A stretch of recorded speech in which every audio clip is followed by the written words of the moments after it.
Welcome to another edition of Diplomatic Channel. I am Amarachi Ubani. More bombings have gone on this week here in Nigeria, and our thoughts and prayers are with those who are left to mourn the dead. Ideally, we're all mourning the dead, because whether or not we realize it, we're all part of this unit we call Nigeria. Security remains a big challenge for the new administration in Nigeria, though the president has reassured a number of times it will soon be a thing of the past. The program this week, however, is focused on a different kind of security: financial security. The debt crisis in Greece has certainly caught the world's attention. If Greece is able to convince its international creditors on a third bailout, then they would be safe. Only for a while, as they will still need to come up with a strategy that will eventually bring it back from the brink of economic collapse. There's a lesson in that story for everyone, including Nigeria. And my guest this week, the Nigerian ambassador to Greece, Ambassador Ayodele Ayodiji, explains what the lessons are. But our discussions go beyond Greece to other diplomatic issues. And we're still monitoring the nuclear talks in Iran. It seems all leaders have been doing this week is talk. There will be more talks this week. But let's begin the program, however, with a quick check on other stories in diplomatic circles.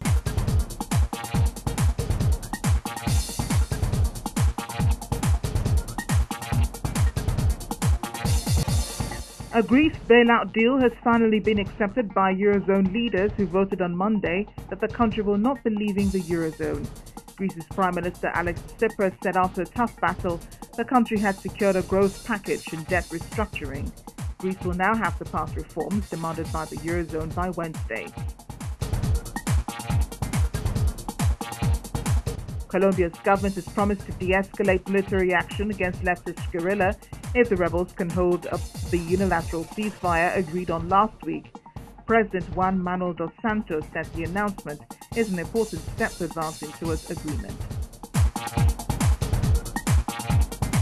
Meanwhile, the United States and Cuba are in serious talks over the second phase in normal relations. Last month, both countries agreed to set up embassies in their capitals. The move becomes official on July 20, when the embassies will be opened. Finally, Pope Francis has ended his 7-day tour of Latin America, where he championed the rights of the poor and warned of irreversible damage to the planet, urging youth not to make a mess. The Pope began his tour last week, visiting Ecuador, Bolivia, and Paraguay.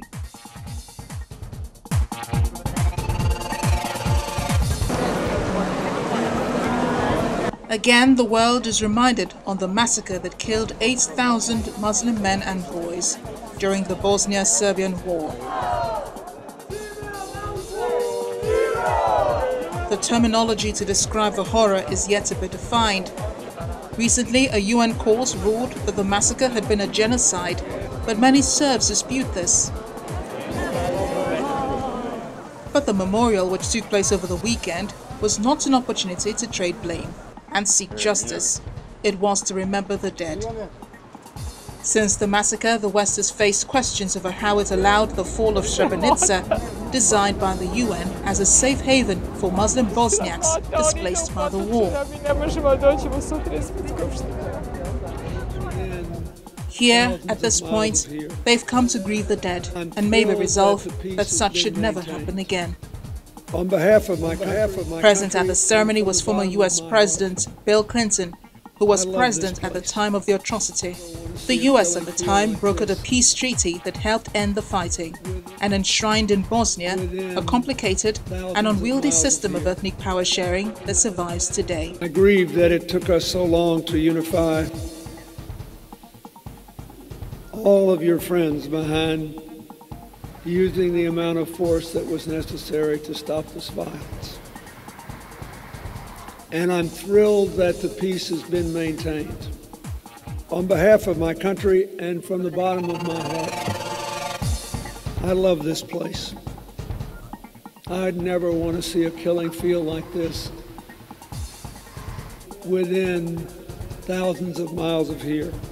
Mr. Clinton later signed a book of condolences alongside former U.S. Secretary of State Madeleine Albright. The remains of 136 newly identified victims were interred beneath marble gravestones in the Portocari Memorial Cemetery in eastern Bosnia, in what has become an annual ritual as graves continue to be uncovered.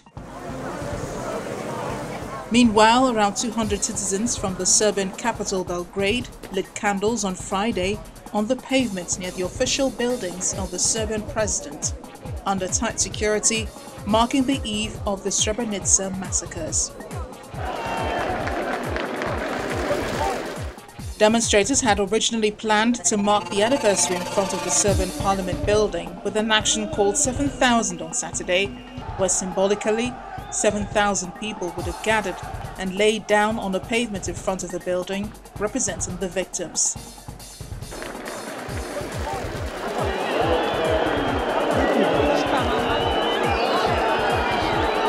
Meanwhile, the mass burial of the 136 bodies just recovered was interrupted on Saturday when a crowd of mourners chased Serbia's prime minister from the cemetery, underscoring the depth of anger over Belgrade's denial of the crime of genocide.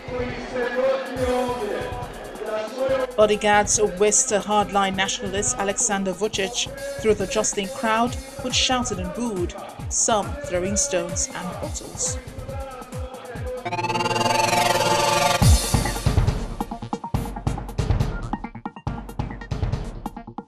Welcome back. As I said a while ago, the P5+1 has been negotiating since last week, hoping to strike a deal soon on Iran's nuclear program. Sources on the ground say a deal is very much in sight, but there are still major issues to be ironed out.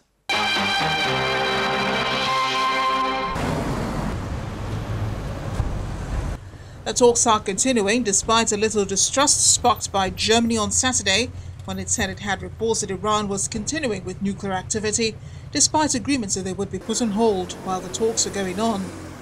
But leaders remain hopeful a deal will be cut latest by Monday. The deal is expected to impose verifiable limits on Iran's nuclear program in return for relief from economic sanctions. Details are still being worked on, and even if anything does come out on Monday, it would need to be reviewed by Iran and the P5+1. U.S. Secretary of State John Kerry said there were still some tough issues that needed to be ironed out.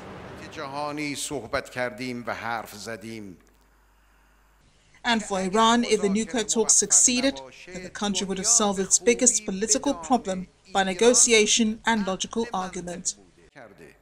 President Hassan Rouhani said in a televised broadcast that even if an agreement is not reached, the world needs to know Iran is an artful nation that could solve the greatest issue in political history through logic and discussion, and can maintain the rights of its people. Israel is, however, wary of the talks' progression. Prime Minister Benjamin Netanyahu said the talks have persisted despite Iran's murderous aggression, even against those with which it is negotiating. According to Netanyahu, hopefully, one of the P5+1 could wake up to the reality that Iran is repeating its calls for the destruction of Israel. As for the other members of the negotiation, hope remains the watchword.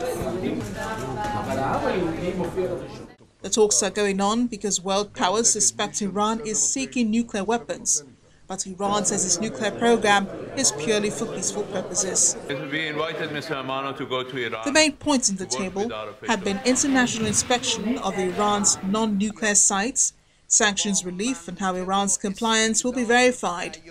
As for Iran, removing those international sanctions would make all the difference. When we come back after the break, our focus on the economic crisis in Greece. Please stay with us.